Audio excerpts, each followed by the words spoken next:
After watching the video, complete the test by clicking the link given in description.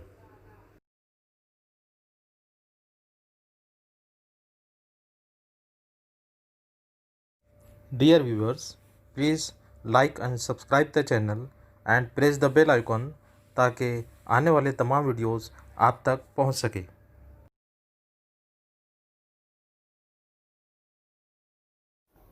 Dear students, in grammar session today we will learn about clauses. आज हम clauses के मुतालिक मालूमात हासिल करेंगे। What are the definitions and examples of clauses? First of all, we have to understand what is clause. पहले हमें यह समझना है कि clause किसे कहते हैं। Clause is group of words. Clause जो होता है वो अल्फाज का मजमुआ होता है। दूसरी चीज़, it has its own subject and verb. उसका अपना सब्जेक्ट और वर्ब होता है, यानी उसमें सब्जेक्ट और वर्ब का इस्तेमाल किया जाता है। And it gives complete meaning. और वो जो क्लाउज होता है, जो ग्रुप ऑफ वर्ड्स होता है, वो कंप्लीट मीनिंग देता है, उसके अपने मुकम्मल मानी होते हैं। जैसे मिसाल के तौर पर, ही ऑलवेज हेल्प्स पुअर्स। वो गरीबों की हमेशा मदद करता है। अब यहाँ पर देखिए कि ही सब्जेक्ट है, हेल्प वर्ब है। इट मीन्स ये जो है ग्रुप ऑफ वर्ड्स है जो एक मुकम्मल मानी दे रहा है। And it is a simple sentence.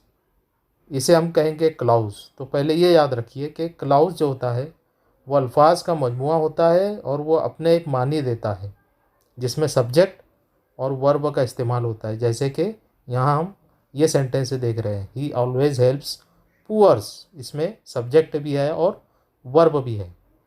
इस तरीके से ये एक मुकम्मल मानी देने वाला एक सेंटेंस है, जुमला है, जिसे हम क्लाउज कहेंगे। Other example, I like reading poetry. मुझे पोइट्री पढ़ना पसंद है। ये भी क्या है, ये एक क्लाउज की एग्जाम्पल है जिसमें जो अपना एक वर्ब रखता है और जिसमें एक सब्जेक्ट भी है। This is the another example of clause. Now kinds of clauses. याद रखिए क्लाउजेस की दो अहम किस्में हैं। There are two main kinds of clauses. First one, principal और main clause.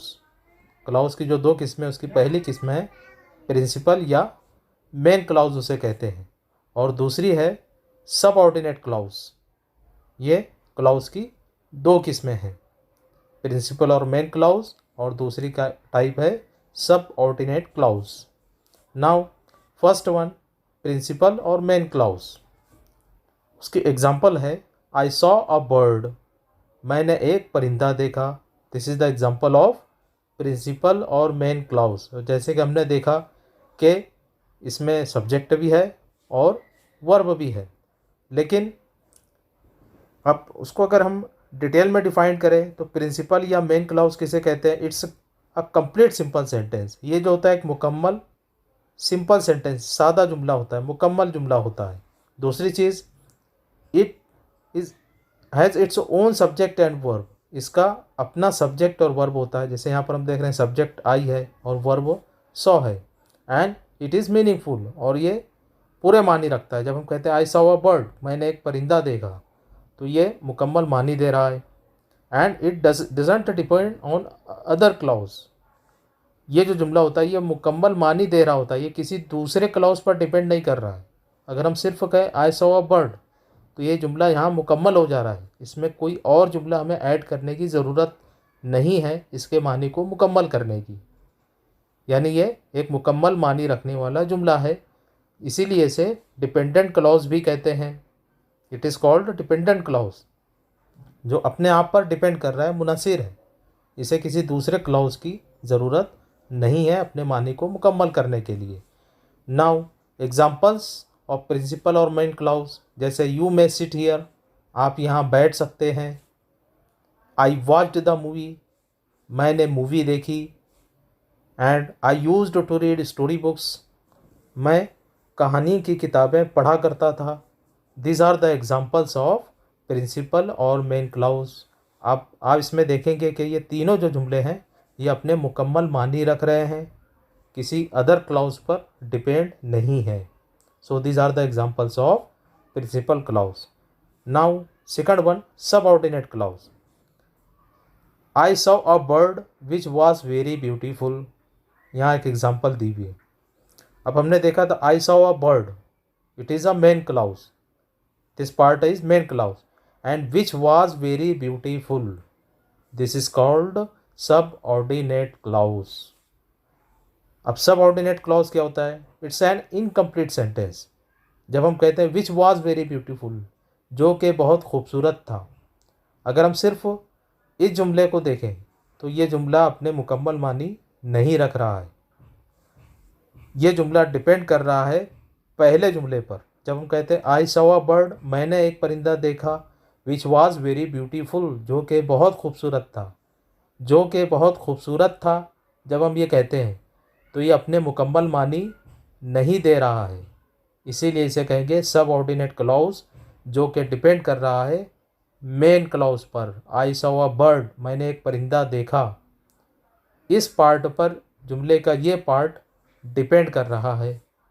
So it has its own subject and verb. इसका भी हम देख रहे हैं कि इसका भी अपना सब्जेक्ट और वर्ब होता है ना। जैसे यहाँ पर विच वॉज वेरी ब्यूटीफुल, अब विच किसके लिए इस्तेमाल हुआ है?